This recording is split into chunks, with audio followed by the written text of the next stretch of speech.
জুলাইয়ের রক্তমাখা বারুদ দিনে দিনে দেনার দায় শোধের যেন মহামন্ত্র হয়ে উঠেছিল আন্দোলনের তীব্র প্রতিরোধে। ১৯ জুলাই বিএনপি নেতাদের গ্রেফতার আর বৈষম্য বিরোধী শিক্ষার্থীদের চলমান আন্দোলন রাজধানীর রাজপথকে উত্তপ্ত করে তুলেছে কয়েক গুণ।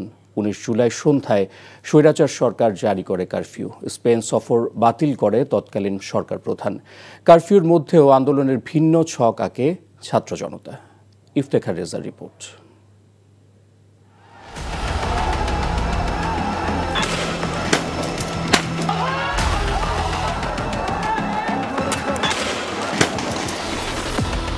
(২০২৪) ১৯ জুলাই বৈষম্য বিরোধী আন্দোলন দমনের বিভৎসতা ও হত্যার প্রতিবাদে সেদিন জুমার নামাজের পর ঢাকাসহ সারা দেশে বিক্ষোভ মিছিল করে ছাত্র জনতা।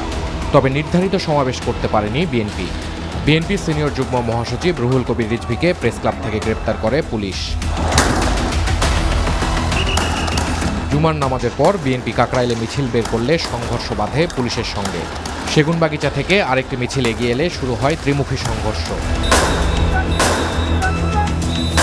এর আগে ১৮ জুলাই রামপুরা বিটিভি স্টেশনে আগুন দেয় বিক্ষুব্ধ ছাত্র জনতা। সেতু ভবন, দুর্যোগ ভবনেও আগুন দেয় বিক্ষুব্ধ জনতা।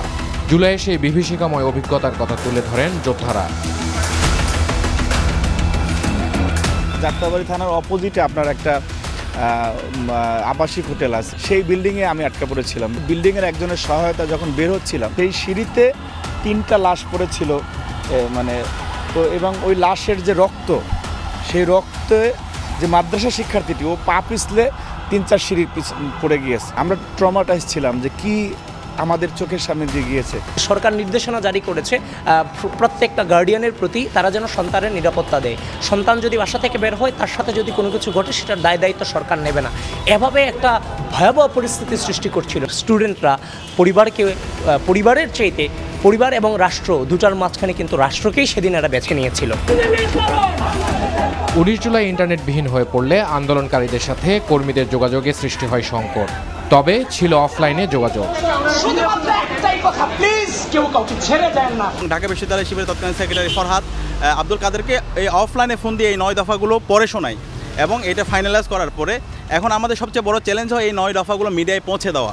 সকল মিডিয়া হাউসগুলোতে আমার নাম্বার থেকে এবং সকল সাংবাদিকদের কাছে আমি মেসেজ করে পাঠিয়েছি। এবং 19 তারিখের মাধ্যমে বলতে গেলে আমাদের এই যে ছাত্র আন্দোলন, সেটা এই অঞ্চলে ঢাকা বিশ্ববিদ্যালয় এরিয়ায় অঞ্চলে বন্ধ হয়ে যায়, কিন্তু যাত্রাবাড়ি মোহাম্মদপুর অঞ্চলে আন্দোলন চলতে থাকে। 25 তারিখ থেকে আমরা আবার শুরু করতে পেরেছিলাম। সবার সম্মিলিত প্রচেষ্টা আর শহীদদের রক্তদানে এই লাল জুলাইয়ে রচিত হয় মুক্তির সনদ। ব্লাড শেড ইন বাংলাদেশ শীর্ষক প্রতিবেদন অনুযায়ী ২০২৪-এর শুধুমাত্র ১৯ জুলাই ছাত্র জনতার গণ অভ্যুত্থানে শহীদ হয়েছেন প্রায় ১৪৮ জন, আর পুরো অভ্যুত্থান জুড়ে শহীদ হয়েছেন প্রায় ১৫০০-এর বেশি ছাত্র জনতা। ১৮ জুলাই ইন্টারনেট বন্ধের পর ১৯ জুলাই যেন আরও বেশি বেগবান হয় ছাত্র জনতার এই আন্দোলন। সেই আন্দোলন ধাপে ধাপে রূপ নেয় গণ অভ্যুত্থানে। তবে গণ অভ্যুত্থান পরবর্তী সময়ে রাজনৈতিক দলগুলোর মধ্যে ভিন্ন মত থাকলেও গণ অভ্যুত্থান প্রশ্নে সকলের মধ্যে থাকবে ঐক্য ও রাজনৈতিক শিষ্টাচার, এমন প্রত্যাশা সকলের। Iftekhar Reza, NTV news, Dhaka. Bundle থাকলে প্রতি সেনমানিতে টাকা বাঁচবে। বিকাশ সেনমানি বান্ডেল কিনে জিতুন প্রতি লেনদেনে।